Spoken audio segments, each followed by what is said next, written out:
Pessoal, eu nem ia gravar vídeo para falar sobre esse assunto do homicídio lá de Foz do Iguaçu, aquele ocorrido lamentável de Foz do Iguaçu, onde um policial penal matou um guarda municipal, alguma coisa assim.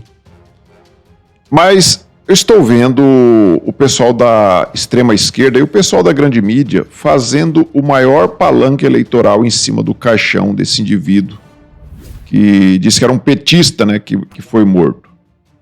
Por exemplo, aqui nós temos a Tabata do Amaral. Ela diz o seguinte, ela posta aqui um print, né, de uma notícia lá da Folha de São Paulo, e aqui ela diz o seguinte, a matéria diz o seguinte: é cedo falar em crime de ódio, diz Carla Zambelli. Deputada bolsonarista afirma que é preciso apurar motivação de assassino de petista no Paraná. E aí a Tabata vem dizendo o seguinte: para eles é cedo para comprar vacina, é cedo para garantir internet nas escolas, é cedo para falar a verdade. A Tabata Amaral é da mesma turminha, do mesmo grupinho desse pessoal da extrema esquerda, que vive defendendo os meninos que roubam um celular, que matam as pessoas para roubar um celular, para tomar uma cervejinha, e não devem ser presos. Vivem defendendo o desencarceramento de bandidos. A imprensa também vive dizendo, quando acontece um crime, o suspeito, agora não é suspeito, agora é um assassino. Um outro esquerdista também que já correu para a internet para se manifestar foi esse aqui, Cristóvão Buarque, que ninguém nem sabe onde que anda, né? Tá sumido. Talvez tenha sido dado ontem em Foz do Iguaçu o primeiro tiro da guerra civil que pode caracterizar a eleição deste ano. Cristóvão Buarque está dizendo que a eleição desse ano vai ser o tiroteio, né? Durante guerra civil não há terceira via. Parece aqui que o Cristóvão Buarque ele está incentivando as pessoas a irem para uma guerra civil por causa deste fato lamentável, porque o indivíduo que morreu era um petista. Na época do PT, nós tínhamos aí cerca de, até um pouco mais de 60 mil homicídios por ano. Ninguém ficava perguntando se era petista, se não era petista, né? Os que morriam. Só sabe que eram cerca de 60 mil homicídios por ano. Agora caiu bastante o número de homicídios, caiu bastante, né? Mas para essa turma da extrema esquerda, tudo é válido para tentar culpar o presidente Jair Bolsonaro, e eles já estão culpando o presidente Bolsonaro por conta deste fato lamentável. Nós temos aqui também um outro tweet de um outro esquerdista, esse aqui, lá na lista de propinas da Odebrecht, era conhecido por Drácula, é o Humberto Costa. No dia em que um bolsonarista matou o guarda municipal Marcelo Arruda, no Paraná, o filho do presidente Eduardo Bolsonaro comemorava o aniversário com um bolo decorado com um revólver. Isso diz muito sobre a política do ódio promovida por Bolsonaro e seus aliados. Ele posta aqui uma foto, dizendo que é um bolo, né? Que estava decorado ali com uma arma. E aí eu pergunto para o Drácula, o que seria então uma decoração exata para um bolo de aniversário de um petista? Será que seria ali uma mãozinha de 4 dedos pegando um maço de dinheiro de um cofre público? Será que isso retrataria bem o que é que essa gente realmente defende na prática? Mas eu vou mostrar para vocês agora um pequeno vídeo que parece ser o início de toda a confusão. Nós vemos aqui um carro branco manobrando em frente de uma casa, tem vários outros carros estacionados ali, porque parece que estava tendo uma festa de aniversário do petista lá. Aqui seria então a casa do petista. E esse que está manobrando este carro branco, segundo a imprensa, é o bolsonarista bandido que matou o petista. Então, ele está ali manobrando o seu carro. Olha só. Ele manobra e parece que está indo embora. De repente, ele se volta. Parece que alguém deve ter falado alguma coisa, porque ele se volta, ele dá ré e começa então a discutir com uma pessoa. E aí sai lá de dentro da casa alguém que é o, segundo diz aqui a imprensa, é o petista. Aqui vai passar novamente, ele pega ali um punhado de pedras no canteiro e arremessa contra a pessoa que está no carro. E vai para cima, a pessoa saca uma arma e ele sai de lado.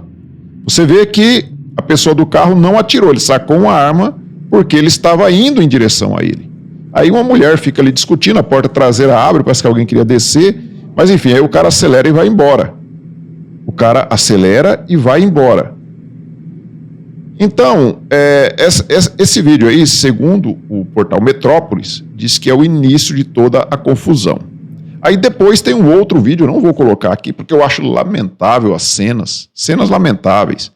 Pessoas chegarem a um ponto de desumanidade, de ter coragem de disparar, seja lá por qual motivo for, atirar em uma outra pessoa e tirar a vida dessa pessoa, a não ser que fosse ali por uma legítima defesa, né?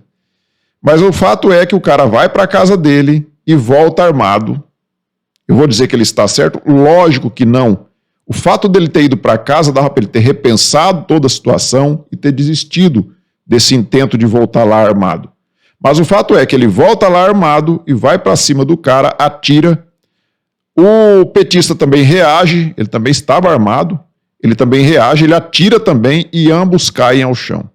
Os dois foram baleados. O petista morreu e o bolsonarista foi internado em estado grave. Agora, vamos ver o que a Gleisi Hoffmann, presidente do PT, conhecida como amante ou coxa, lá na lista de propinas da Odebrecht, tem a dizer sobre este caso. Vamos dar uma olhadinha aqui? Antes de ser assassinado com os 3 tiros pelo policial penal fascista que o abordou no estacionamento, Marcelo tentou ainda se defender com a arma funcional que tinha em seu carro e reagiu. O assassino de Marcelo também veio a falecer. Uma tragédia. Marcelo, no seu ato derradeiro e heróico, salvou inúmeras vidas, pois a ameaça do assassino foi dirigida a todos na festa. Desde o começo desse ano, quando lançamos uma campanha nacional contra a violência política, o PT vem alertando a sociedade brasileira e as autoridades dos vários poderes da República para a escalada de perseguição a parlamentares, filiados e filiadas, militantes, movimentos sociais e de outros partidos de esquerda, e o crescimento da violência política no país, que, aliás, vem desde 2018, contra a caravana do presidente Lula, e já fez vítimas na Bahia e em Santa Catarina. Bom, interessante que a violência política começou em 2018 com ataques à caravana do Lula. Ela não fala nada da facada sofrida pelo então candidato, né, Jair Bolsonaro. Feito um atentado cometido, inclusive, por um militante do PSOL, né? Foi inclusive filiado ao PSOL. Ela não fala nada sobre isso.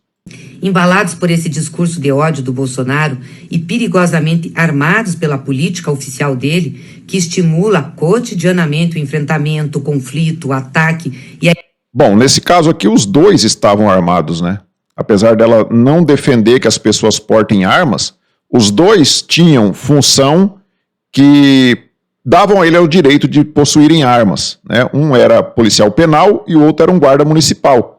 E os dois tinham armas, tanto é que os dois trocaram tiros ali. Não se sabe ainda o motivo, mas a Gleisi Hoffmann faz questão de dizer que foi um crime de ódio, um crime de intolerância, né?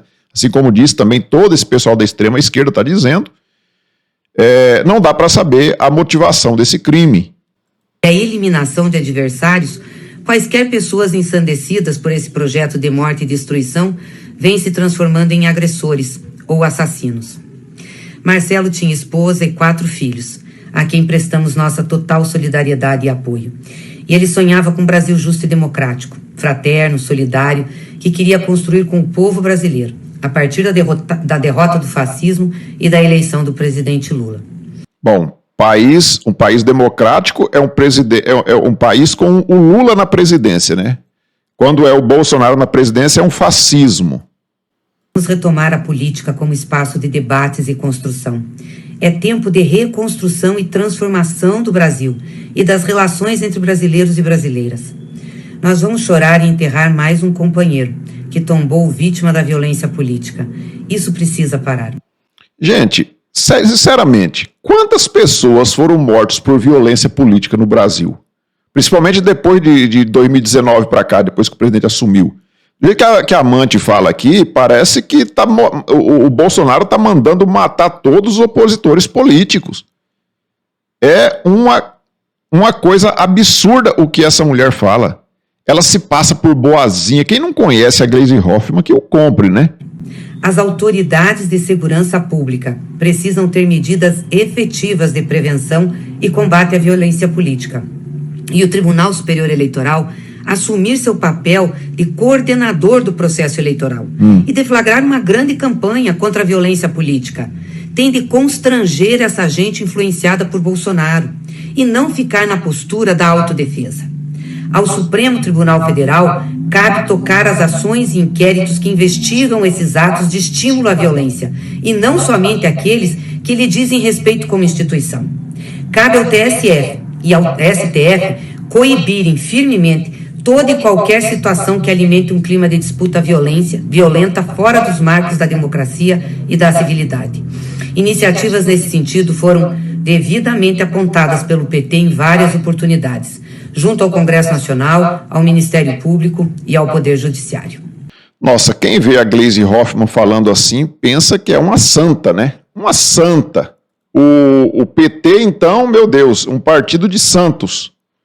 Porque todos nós sabemos, né? Todos nós nos lembramos. Não é possível que agora nós vamos nos esquecer das manifestações dos petistas tocando fogo em tudo, quebrando tudo, destruindo tudo.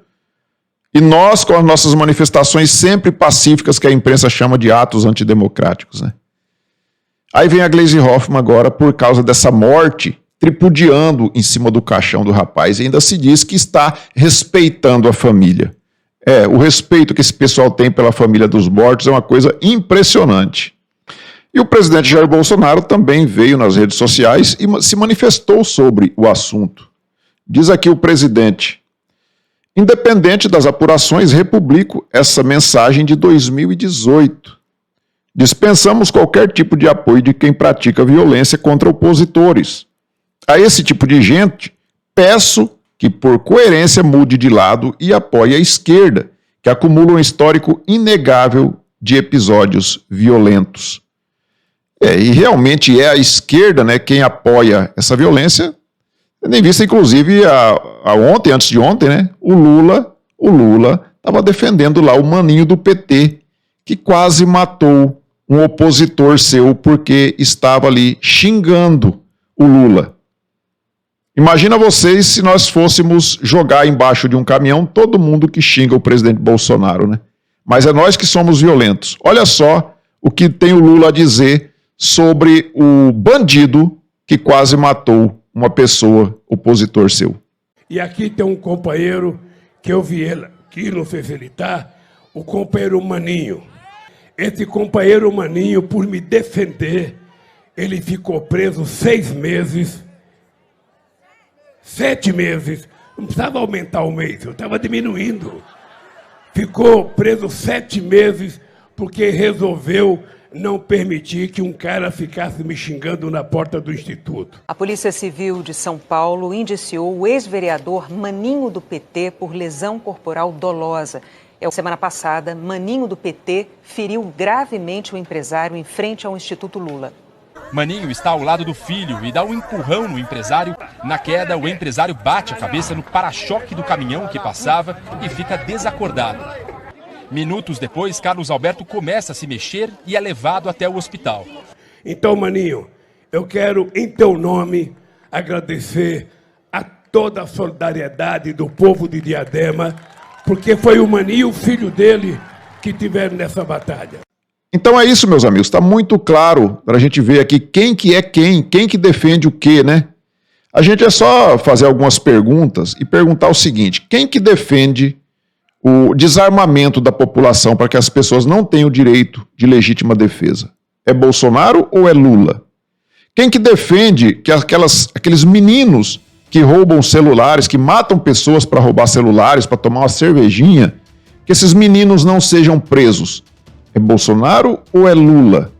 Quem que defende a liberação de drogas? É Bolsonaro ou é Lula? Quem que tinha uma quadrilha no poder, inclusive a maioria dos seus ministros foram presos por corrupção, e o próprio chefe da quadrilha foi preso e só foi livre porque os companheiros do STF deram um jeitinho de tirá-lo da cadeia e torná-lo candidato? Bolsonaro ou Lula? Então fica muito fácil de saber, da gente perceber, né, quem que está defendendo um lado bom e quem que está defendendo o lado do mal. É muito fácil da gente perceber isso. Mas enfim, meus amigos, eu peço a vocês que observem aí se já estão inscritos no canal. Se não tiverem, clique aí no botão inscrever-se, se inscreva, deixe o seu like, faça os seus comentários e nós nos vemos então numa próxima oportunidade. Fiquem todos com Deus. Tchau.